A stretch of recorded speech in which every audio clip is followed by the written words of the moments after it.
business, and industry in particular, creates a huge amount of data, but the challenge is to extract it and turn it into intelligence that is actionable. The benefits are enormous. Knowing when a machine part is going to fail and repairing it before it does is just one example. But many organisations don't know where to start with this process, and that's where Cisco comes in, the US multinational technology company. Let's now speak to two people from Cisco, Marc Overton, Managing Director of Global Innovation and Sales for IoT and Cloud, and Douglas Bellin, Senior Manager of Global Marketing for Industrial Markets. I'm Sarah Lockett. Welcome to the Business Debate.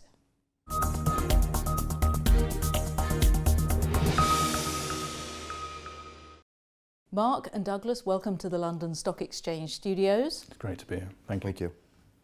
And if we take a very basic question first, Marc, what are the advantages of working in a digital way for manufacturers or any business? Well, what we're seeing at the moment is a complete transformation of the way in which businesses operate, and they can talk to their customers through connected solutions and connected technology.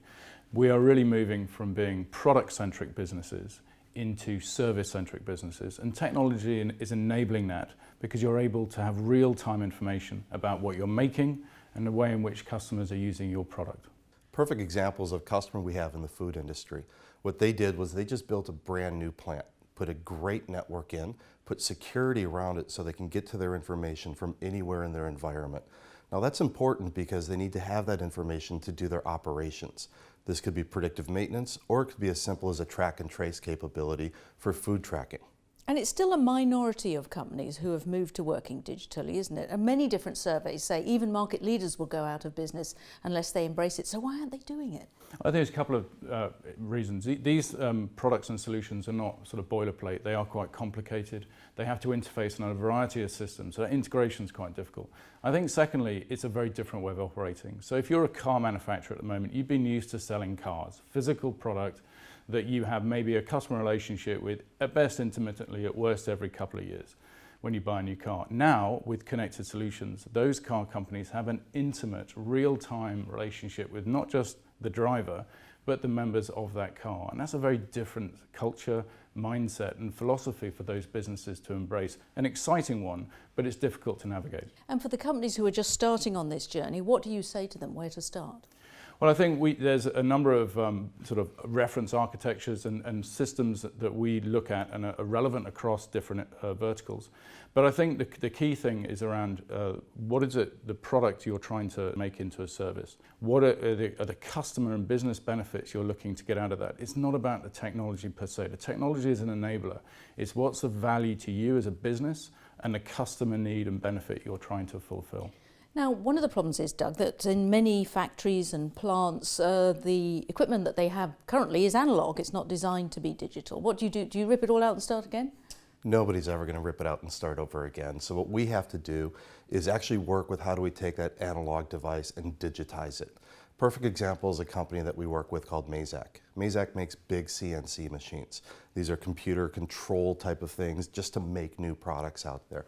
And what we did with them was actually work with another company to make an analog to digital converter.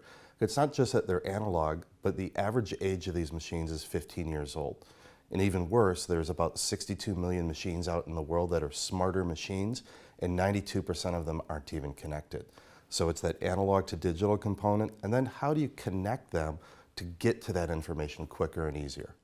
And Marc, you've put a lot of work into sort of educating your clients on the art of the possible. What do you have to tell them?